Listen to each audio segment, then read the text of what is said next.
good afternoon. I'm so sorry, I hadn't realised. I was busy in my books.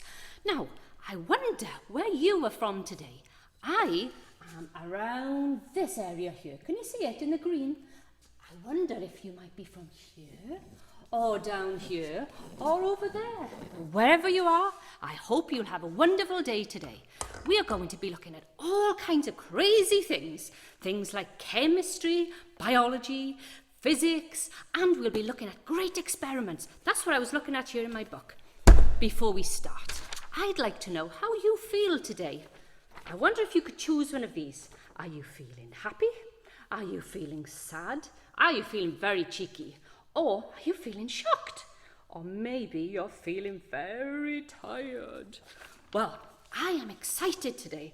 I think I'm probably this. I'm excited about the experiments that we'll be doing today. So, without further ado, I'd like to introduce you to my professor. And he will tell you all about what's going to happen today. So, bye-bye for now. Hello, I'm Professor Wright. I just love science. It's so exciting. But before we go any further, you need to understand exactly what science is. Let's go over to Dr. Hubble and see what he's got to say. Whenever you're going. Hello, I'm Professor Jen. While Dr. Hubble's getting ready, let me tell you what I will be talking about. Physics. Science is all about physics.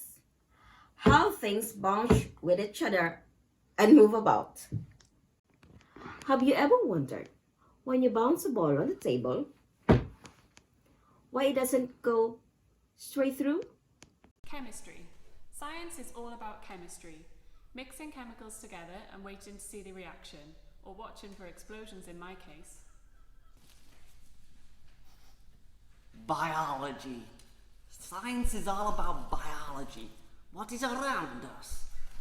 The ecosystem, birds, plants, animals, creepy crawlies, the habitat, and the role they play in their community. Biology. Science is using experiments to discover more about this amazing world we live in.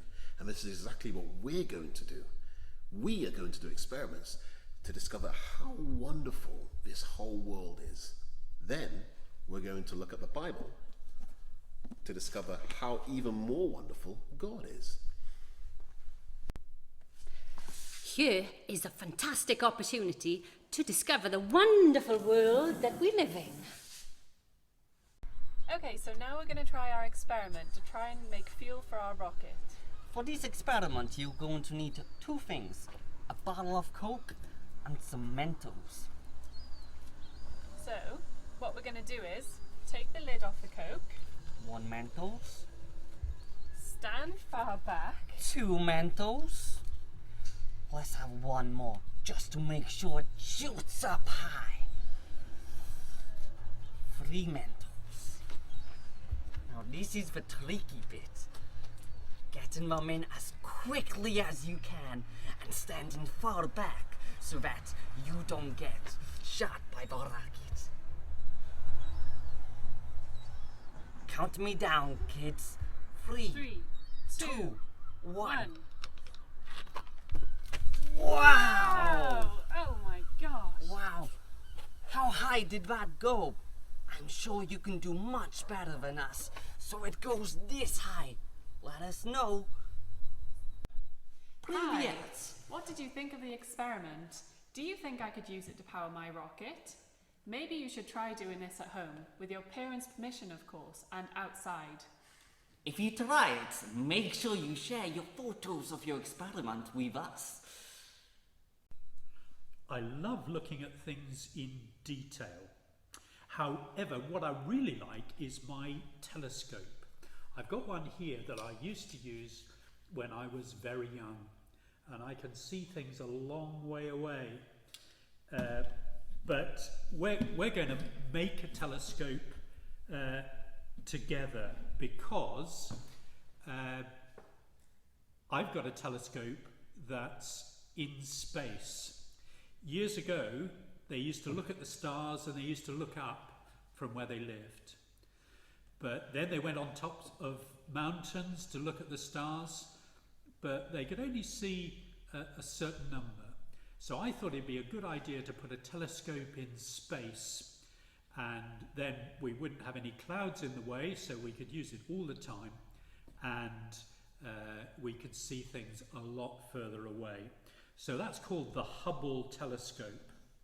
But let's all try and make our own telescope. I've got a piece of paper here, and if you take your piece of paper and roll it up like this, roll it up that way, and then you can use your telescope to look at things. You won't be in space, but it'll be good. And whenever any leader says Hubble, you have to look up using your telescope. So let's see how we do. I need my telescope to see all the wonderful things you're sending in. So please do send in jokes, stories, photos, video clips, and we can all look at these together. And if you send them to the Sandfields Facebook site, we'll look at them together. And I, as Dr. Hubble, will look at my all the things you send in through my telescope. I love exploring things, so let's explore something in the Bible. And this is a story about Solomon. He was a king who lived a long time ago, and he was very wise.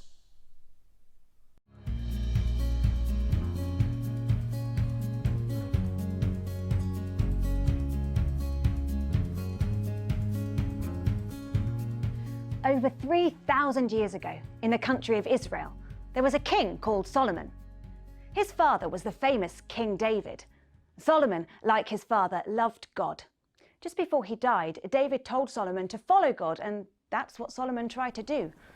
One day he went to a special holy place to worship God. He gave God all sorts of precious things to show how much he loved him. That made God very happy. That night, God appeared to Solomon in a dream and said, "Ask for anything you want and I will give it to you." Imagine that. Imagine being told that you could have anything you want. You could have asked for money or to be the most famous singer in the world. You could have asked for a big car or all the marshmallows you could eat. I wonder what you would ask for. Solomon knew what he needed. Without hesitation, he said, "I am king, but I am very young. I don't know very much, particularly about being a king, and now I have to rule over so many people. Please make me wise and teach me the difference between right and wrong. Then I will know how to be a just and honest ruler. I can't do it without you." God was pleased with Solomon. After all, Solomon could have asked for anything. Pots of gold, lots of children, the biggest army, the most power. But he didn't. Solomon was humble enough to know that he didn't know everything.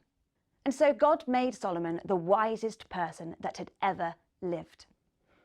But God didn't stop there. He told Solomon, "I'll also give you what you didn't ask for. You'll be rich and respected and greater than any other king. If you obey me and follow my commands as your father David did, then you'll live a long and happy life." When Solomon woke up, he realized what had just happened. He went back to Jerusalem, the capital of his kingdom, Israel, and gave many more gifts to God. It wasn't long before Solomon became famous for his wisdom. Rulers from all over the world heard about his wise teaching and sent people to listen to him. Being wise and discovering new things is great. We can uncover so much about the world through exploring chemistry, zoology, astrophysics, and the rest. We can also uncover so much about the world by exploring who God is, what he has done for us, and what that means. Being curious and being wise are both essential to making new scientific discoveries, and discoveries about God and our relationship with him. I wonder what you will discover today.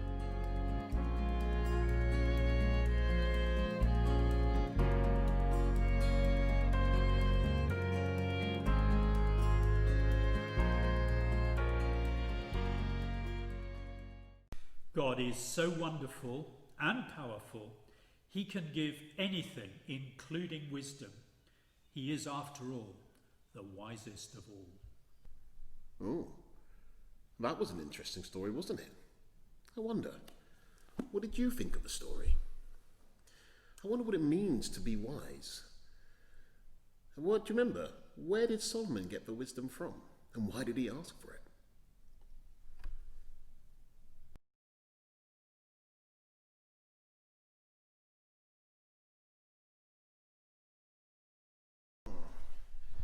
I wonder what things you find amazing and wonderful. Maybe you could write some things that you find amazing and wonderful down on a piece of paper. I've written some things down myself, actually. I could write many and many things. But you know what? I think I can see from the story that actually God, he's bigger than space, and he's better than money. Oh! I believe that all the great discoveries we make come from God, who created this great world that we live in. In the Bible that Dr. Wright read, Solomon asks God for wisdom, and I believe that's what we should do as well. God was pleased with this request, wasn't he? If you'd like to ask God for wisdom, you can talk to him. Did you know that?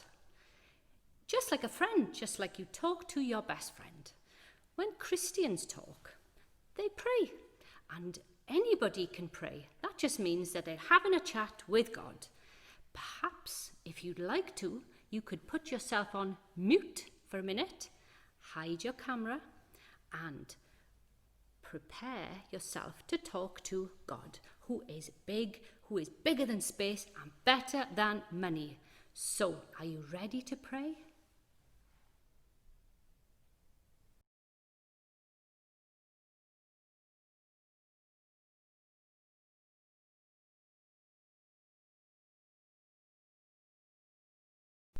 Mississippi is a very long word. Can you spell it?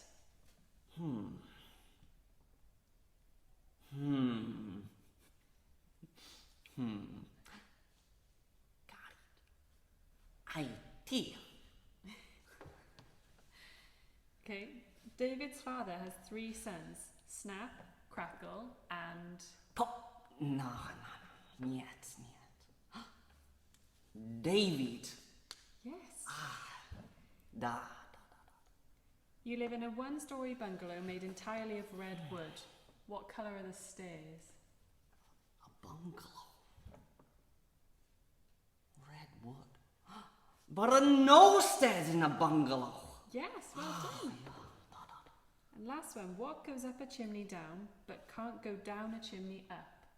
Goes up a chimney down. Down a chimney up. Interesting. An umbrella. Yes.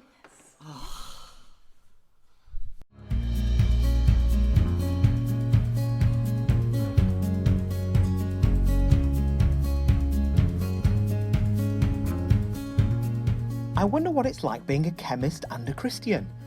Let's see if Jonathan can tell us. The more I study science, the more complex and intricate and surprising the universe turns out to be.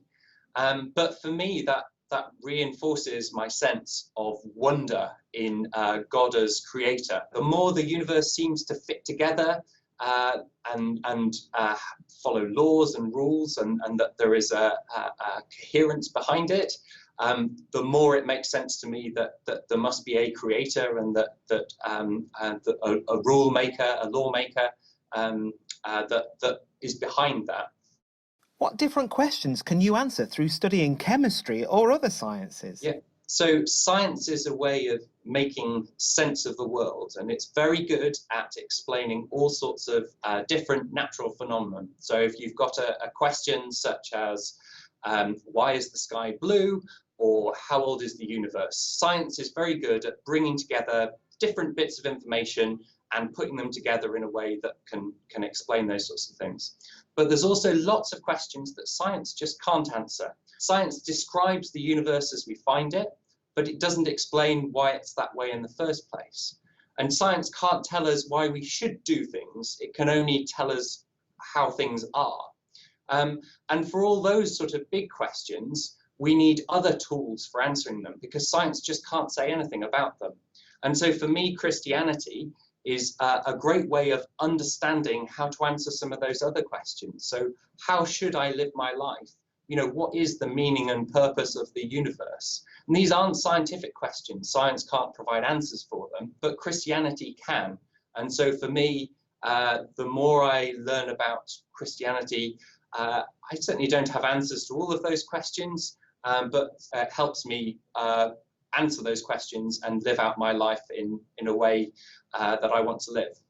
That's amazing, Jonathan. Thanks. Bye.